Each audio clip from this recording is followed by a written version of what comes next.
cyber drug of choice is called Twitter. I returned from a trip to the Gulf Coast. One of those ways is through Facebook, through Twitter. The Taliban offensive in full effect. This is it. Let's see you in July. She doesn't have blonde hair, and I'm into blonde, so... Social networking sites are often the best lines of communication. Supposedly, it is the next big thing. It's called Twitter. You do have a Facebook page, Stan!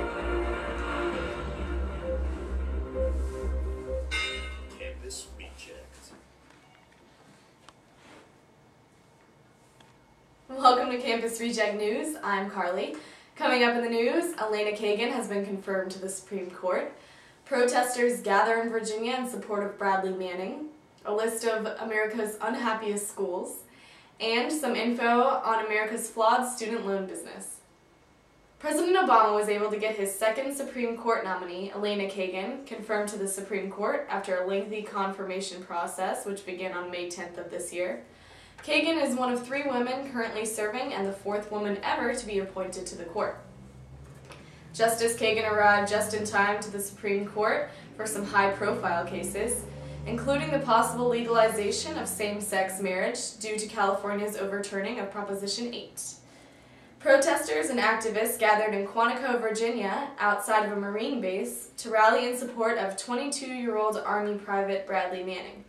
Manning, a former intelligence analyst in Iraq, is being held in Quantico for allegedly violating criminal codes in association with the recent WikiLeaks of top-secret documents from the war in Iraq. The WikiLeaks case is the largest ever military operations leak in American history.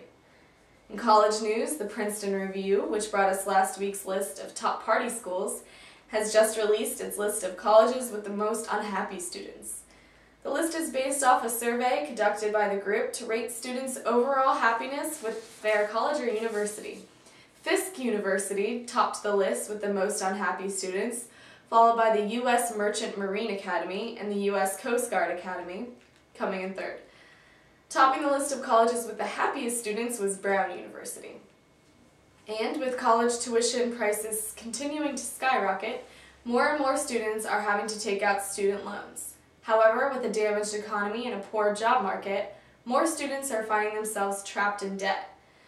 The issue has taken off in the past few years as more college grads are unable to find jobs following graduation and pay back their loans. At the same time, private lending firms have continued to profit despite the economic downturn. In entertainment news, Lawrence Fishburne's daughter, Montana, shocked the entertainment world last week after a sex tape was released of the self-proclaimed aspiring porn star was released.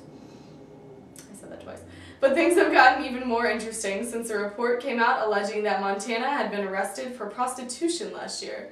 While she served no jail time, she was put on probation and required to take AIDS awareness classes. Jersey Shore has announced a new castmate. Dina Nicole Cortese will be adding drama to the already dramatic crew next season and is sure not to disappoint. The newest member, of course, hails from New Jersey and was apparently BFFs with Snooki before the show even started. And in sports, Tiger Woods finished last week's Bridgestone Invitational in a career-worst 78th place, one slim spot out of dead last. And FSU football coach Jimbo Fisher has dismissed junior wide receiver Jarmon Forston. The coach declined to comment on the dismissal other than to say that the player had violated a team policy and would not likely be returning to school. And that's a wrap. If you've got a comment on any of these stories, you can keep the conversation going on Twitter @CampusReject. We'll see you tomorrow.